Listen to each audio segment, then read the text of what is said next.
नमस्कार, positive synergy channel में आपका स्वागत है। कोरोना महामारी के बीच जहां एक तरफ लॉकडाउन में पूरी भारत की अर्थव्यवस्था ठप पड़ी थी और सब कुछ ही बंद था, तो ऐसे में अगर कोई एक सेक्टर या एक क्षेत्र था जो भारतीय अर्थव्यवस्था को कुछ सहारा दे रहा था, तो वह था भारत के गांव, यानी भारत की रूरल इकोनॉमी। कोरोना महामारी के लॉकडाउन के बीच में भी कृषि आधारित गतिविधियां तो चल ही रही थीं।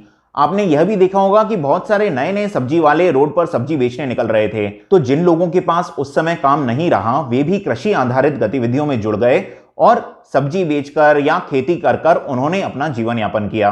अगर हम इतिहास की बात करें तो भारतीय अर्थव्यवस्था अब तक 3 बार रिसेशन में गई है आजादी के बाद, 1958 में, 1966 में और 1980 में।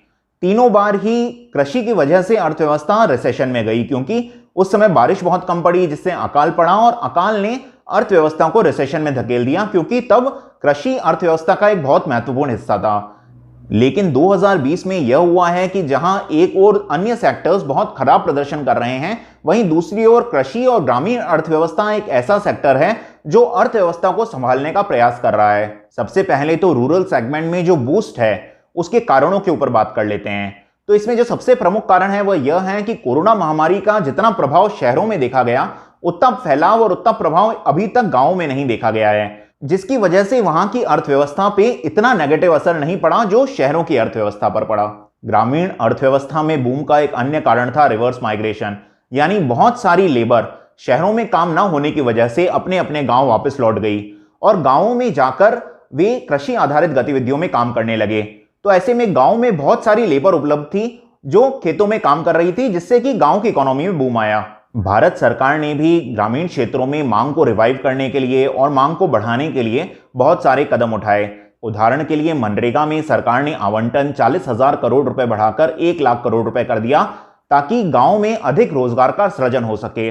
सरकार ने जो राहत पैकेज अनाउंस किया उसके अंदर एग्रीकल्चरल इंफ्रास्ट्रक्चर को बढ़ावा देने के लिए 1.5 लाख करोड़ रुपए की घोषणा करी गई। इसके बाद जो ग्रामीण क्षेत्रों में बूम आया उसका एक अन्य कारण था अच्छे मानसून की उम्मीद। अभी तक अगर हम देखें तो इस साल वर्षा अच्छी हुई है अब तक, और आगे भी इसकी एवरेज से ज्यादा होने की उम्मीद है। पिछले साल 2 अच्छी खरीफ और राबी की फसलों के बाद अगली फसल भी अच्छी होने की उम्मीद है, जिससे कि ग्रामीण अर्थव्यवस्था में और पैसा आएगा और वहां पर मांग बढ़ेगी। इस तरह से अच्छा मॉनसून और अच्छी फसलें भी ग्रामीण अर्थव्यवस्था में मांग बढ़ने और वहां की इकोनॉमी के बूम करने का एक अन्य प्रमुख कारण है। इस साल जो गांव में बुआई हुई है वह भी अभी तक जो आंकड़े आए हैं उसके हिसाब से काफी अच्छी रही है। इसके साथ ही सरकार ने पिछले कुछ सालों में कई सारे एग्रीकल्चरल रिफॉर्म्स अनाउंस किए हैं ताकि किसानों की आय को बढ़ाया जा सके। इसके भी सकारात्मक प्रभाव दिखने लगे हैं और यह भी ग्रामीण अर्थव्यवस्था में आने वाले बूम को सपोर्ट करता हुआ दिखता है। इन सब बातों का प्रभाव यह हुआ कि कृषि उत्पादन बढ़ा, जिससे कि किसानों के हाथ में ज्यादा पैसा आया और ग्रामीण अर्थव्यवस्था से जुड़े हुए जो भी बिजनेसेस थे वे इस विपरीत परिस्थिति में भी अच्छा परफॉर्म कर रहे हैं। जैसे आप अगर उदाहरण लें तो फर्टिलाइजर्स की कंपनीज की सेल अच्छी हो रही है। अगर हम ट्रैक्टर बढ़ाने वाली कंपनी की बात करें, जैसे उदाहरण के लिए महिंद्रा एंड महिंद्रा, तो उसने पिछले साल जून की तुलना में इस साल जून में अधिक ट्रैक्टर्स बेचे हैं और यही कारण है कि महिंद्रा एंड महिंद्रा का शेयर भी मार्च में एक लो बनाकर तेजी से रिकवर कर गया और उसकी कीमत बहुत तेजी से बढ़ी, जैसा कि आप चार्ट में देख सकते हैं। तो इसी तरह से मोटरसाइकिल बनाने वाली एक कंपनी को लीजिए, जैसे कि हीरो मोटो, जिसकी मोटरसाइकिल्स ज्यादातर ग्रामीण क्षेत्रों में बिकती हैं, तो उसके जो सेल्स के फिगर आए हैं वह भी अच्छे आए हैं। ग्रामीण अर्थव्यवस्था आज अच्छा कर रही है और वह काफी हद तक भारतीय अर्थव्यवस्था को सपोर्ट भी कर रही है, लेकिन उसके साथ उसकी कुछ सीमाएं हैं। सीमाएं यह हैं कि आज भारत की अर्थव्यवस्था में कृषि का योगदान जो आजादी के समय लगभग 50% हुआ करता था, वह कम होता होता आज 15% से भी कम रह गया है। लेकिन अगर हम जनसंख्या की बात करें तो आज भी 50% जनसंख्या कृषि के ऊपर निर्भर है अपने जीवन यापन के लिए। तो ऐसे में अगर एग्रीकल्चरल सेक्टर अच्छा प्रदर्शन भी करे तो भी वह भारतीय अर्थव्यवस्था को रिसेशन में जाने से नहीं रोक सकता, क्योंकि उसका वेटेज आज अर्थव्यवस्था में इतना नहीं बचा है, क्योंकि सिर्फ 15% के अंदर उसका वेटेज है।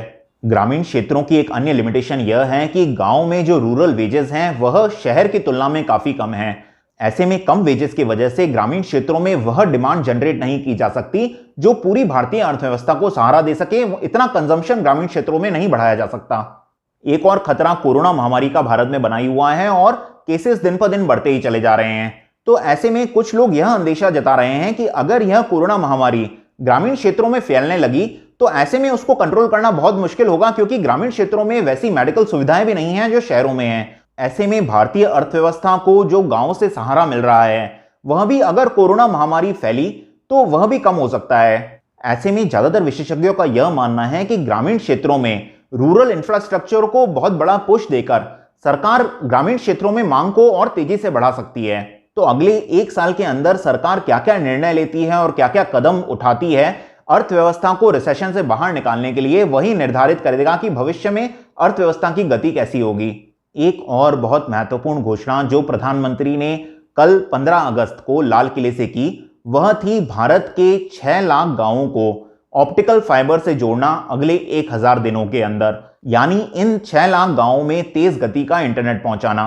अब इंटरनेट ही भविष्य है, और अगर भारत के 6 लाख गांवों को ऑप्टिकल फाइबर से जोड़ा जा सका अगले 3 सालों में, तो यह उन गांवों का कायाकल्प कर सकता है। इंटरनेट के माध्यम से गांवों में शिक्षा का प्रचार प्रसार किया जा सकता है, वहां सभी सरकारी योजनाएं पहुंचाई जा सकती हैं, किसानों को सक्षम बनाया जा सकता है कि वे बिना बिचौलिए के अपना माल, अपनी फसल आसानी से मार्केट में डायरेक्ट कस्टमर को बेच सकें, जिससे कि उनको अधिक पैसे मिलेंगे अपनी फसल के। तेज गति के इंटरनेट से बहुत सारी चीजें गांव के अंदर संभव हो सकती हैं, जिससे कि गांव का कायाकल्प हो सकता है और किसानों की आय बढ़ सकती है, किसान अधिक सक्षम बन सकते हैं और भारत के गांव एक सशक्त और उज्जवल भारत के निर्माण में और अधिक योगदान इंटरनेट के माध्यम से भविष्य में दे सकते हैं। धन्यवाद।